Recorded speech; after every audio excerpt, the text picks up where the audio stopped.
back to Chase B Reefing. Today we're going to be continuing the 250 gallon build series by giving you an update and letting you know what I've been doing and where we're at with the tanks. I had filled the tank about 3/4 of the way with water. I had finished the aquascape and got things in place, and then with no lights on or anything like that, I did a fishless cycle in this tank. So I used some Brightwell Aquatics products, the XLM Start and the ammonia, the liquid ammonia.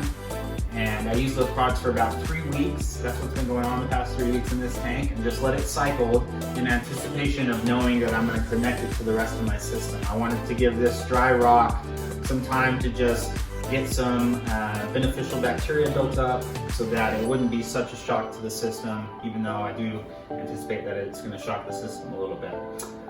So that's where we were at. And just in the past few days, things have changed. I've actually completed the tank transfer from the other tank. And so let me take you guys around and we'll kind of look in the fish room and see what's happened over the past few days.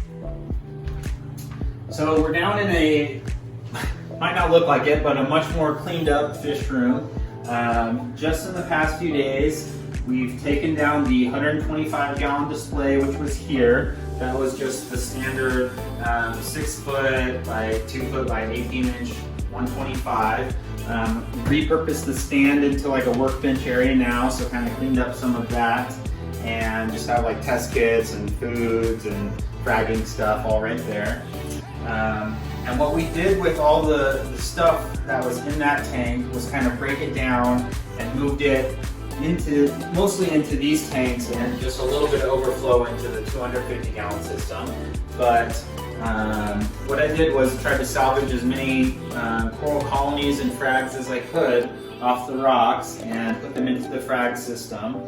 And then, because I already had an aquascape complete in the tank, I just broke down the rocks from the aquascape in the 125 and just put those in the 90 gallon refugium to be able to keep all the beneficial bacteria and just kind of all the beneficial stuff that's on that rock, and also kind of just keep it separated because there was a lot of stuff on there that I don't necessarily want in a fresh tank. So that's now in the refugium. They'll probably grow chlorophyll all over it. It also has a ton of corals and stuff still in there, so we'll see how the refugium lights do lighting some of that. I'm sure not all of it will survive, but I'm glad to have all those rocks still in the system.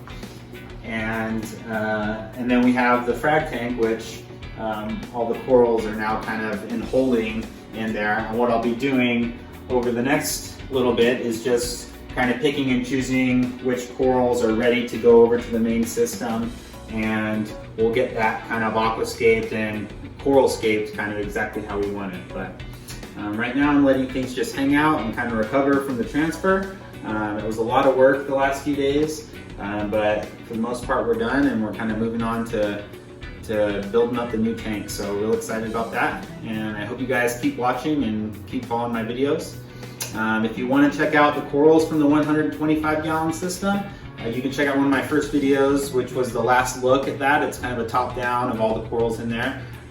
So check that out if you want to. So we're back looking at the 250. It is connected to the rest of the system now, and I wanted to kind of give you guys a closer look, give you a rundown on the equipment I'm running, and just kind of the general information about the tank and what's going on with it. So again, this is a roughly 200, just scared the fish. This is a roughly 250 gallon tank. It's 6 foot long, 3 feet deep, by 22 inches high. Okay, what I have going on right now is it has this light canopy. So I kind of just built this pretty standard wood frame, just try to keep it light to hold all my different LEDs. And then it has some aluminum runners that the radions are connected to. What you guys see there are 3 XR15 Gen 5 radions. Those are really great lights. I really like the Gen 5 improvements. That might seem a little small for 250 gallons, but I think it's a great place to start. I do have them running on 100%, and it's configured such that I can just move them back and add 3 more pucks if I needed to kind of get a more well-rounded light and spread once the corals grow in a bit. But for now, it's more than adequate, especially since in addition to those, I'm running these light bars. These are LED light bars. These are from Reef Breeders. They're the Lumen bars. I have 2 5-foot bars on the long sides of the canopy and 2 2-foot bars on the short sides of the canopy. You'll see there's no light here. There was a problem with one of the 24-inch bars. I don't know, something probably with the manufacturing. But shout out to Reef Breeders, great customer service. They got right back to me. They're sending me a replacement light. Really, I don't have any issue with that. I know those kind of things can happen. It's more about the response, and they have a good response to it. So, like the light setup going so far, I have about a 12-hour schedule, although a lot of that is low light kind of times. On the bars, I'm running the bars for about 8 hours. And then the Gen 5s are running a coral pop schedule, which again has a lot of hours of lower light, but it does ramp about 4 to 6 hours of pretty intense white light throughout the day. So that's the canopy. Now let's take a look at the tank itself and what we got going inside the tank. So guys, for flow in the tank, I'm running right now, I have 4 gyres in there. Those are the Ice Cap 2K, they're smaller model gyre. I really like those pumps. They performed really well for me. The app is easy to control. You can see 2 of them have kind of the orange propellers and 2 of them have black propellers. They're the same pump. They just give you the 2 color options included when you purchase them. I think the black look is a little sleeker, but the orange are kind of easier to identify when they're clogged up or something's going on there. You can just kind of see it a little better. But those provide great flow. I have them on a varied flow pattern. They go anywhere from 15 to like 85% power. Getting a little of the sand moving around, so kind of feeling that out. But they do a great job. I'm really happy with those.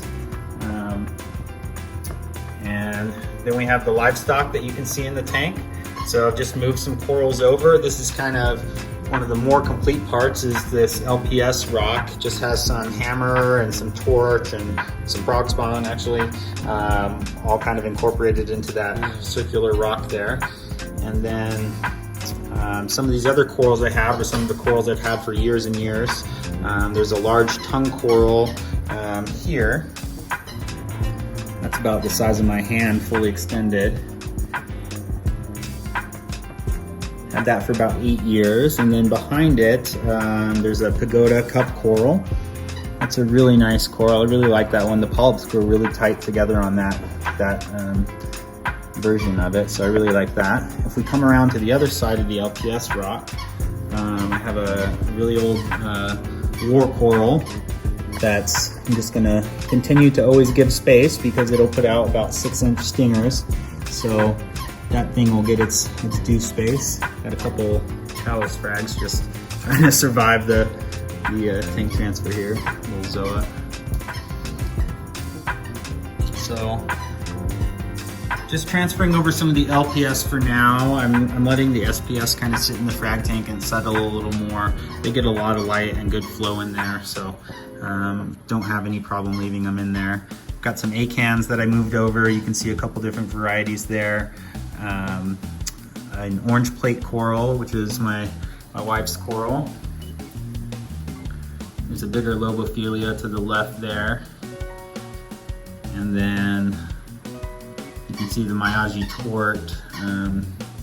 Colors don't come out quite as good as I'd like, but you can see the green and purple. Big frag of that colony in here because it just wouldn't fit in the frag tank. So that's kind of the livestock and what we got going on in there. Oh, I guess I could cover fish. I don't know if you can see them, they might be a little skittish. There's an engineered goby. He's about 1 foot long, super cool fish. He's just grab the pellet.